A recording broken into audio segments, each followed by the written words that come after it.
Hi everyone, this is Dave from Geekanoids and this is my review of Apple's Magic Trackpad.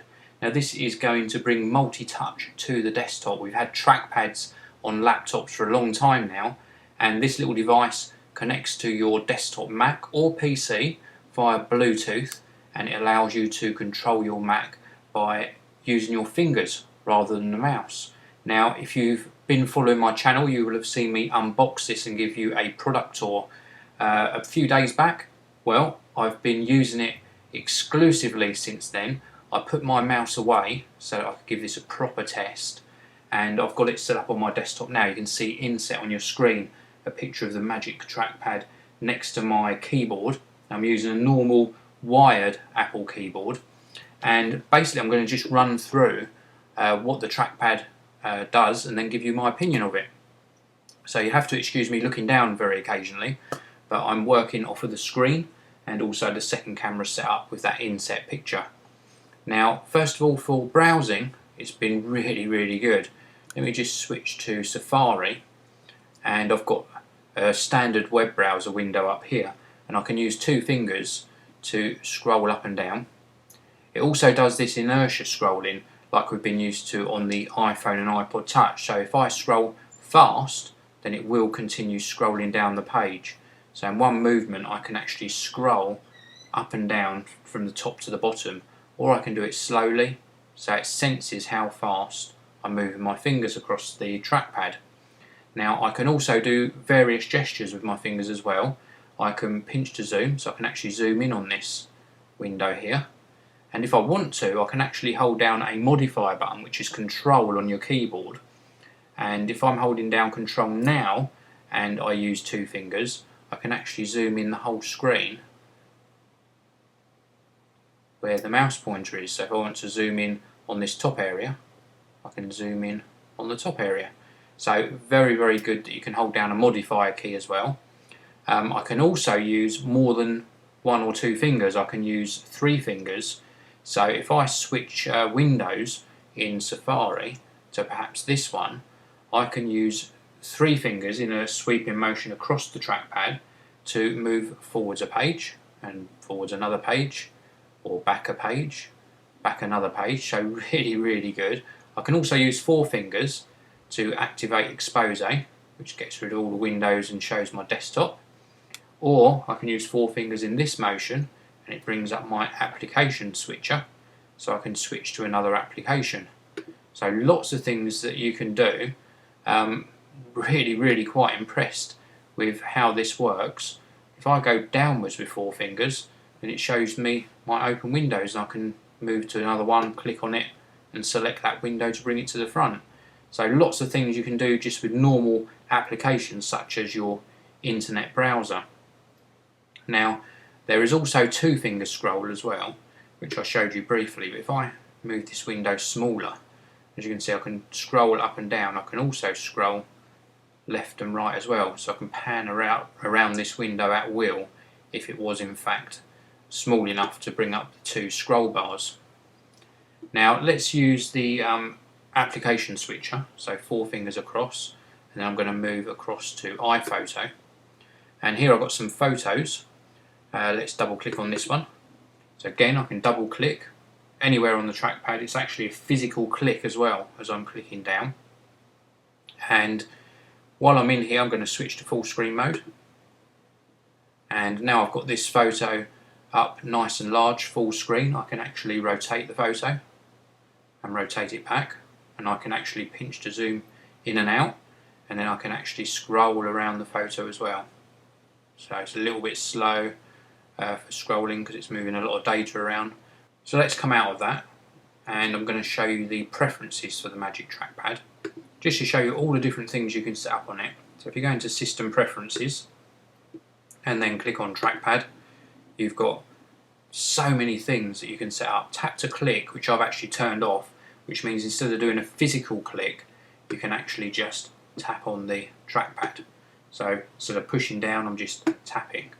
But I didn't like that. I don't like tap to click, so I turned that off in mine. I can also enable dragging and drag lock. Secondary click is the bottom right hand corner at the moment, and this is to bring up contextual menus. So if I go onto my desktop just to demonstrate, here I've got a file here.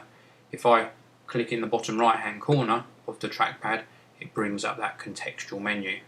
So very easy to do secondary clicks on items. We've also got scrolling with inertia or without inertia.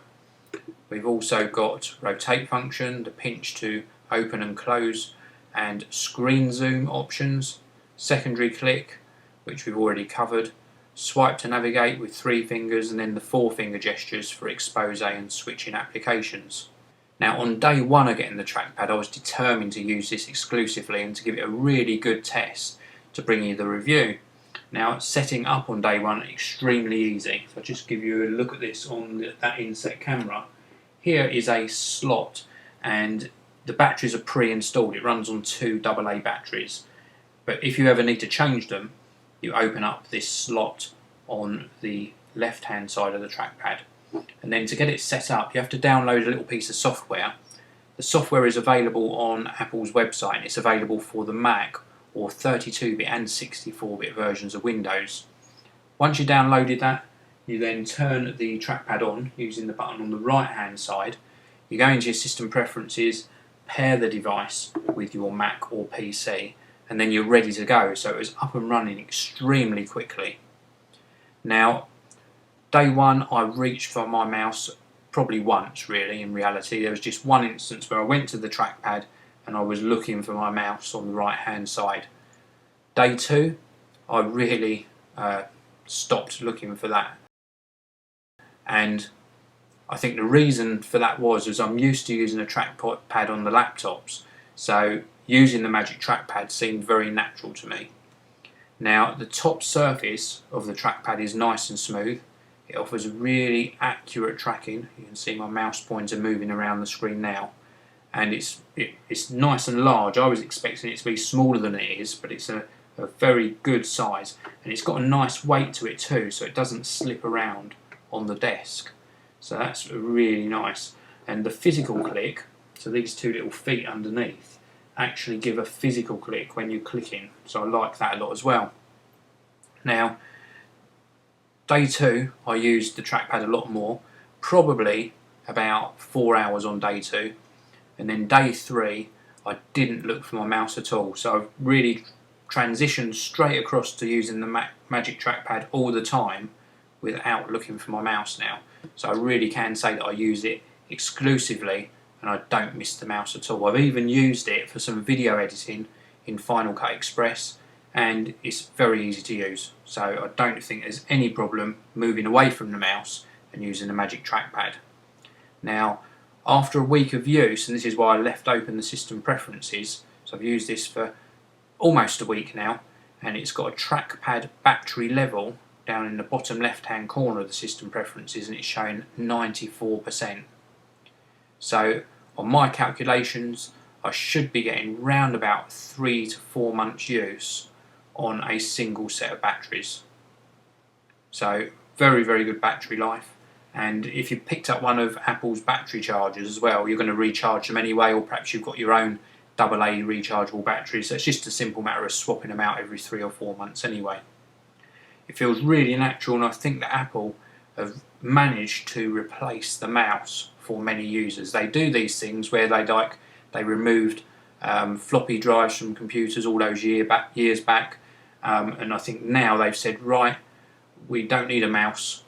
Trackpad is a much more natural way to interact with your computer, and I tend to agree. Now the Magic Trackpad is going to cost £59 in the UK, $69 in the US, so it's not a cheap purchase, but I think that if you do buy one, you certainly won't be disappointed. Well, thanks very much for listening. This has been my review of the Apple Magic Trackpad. Please do come back soon and check out more video reviews on the Geekanoids channel.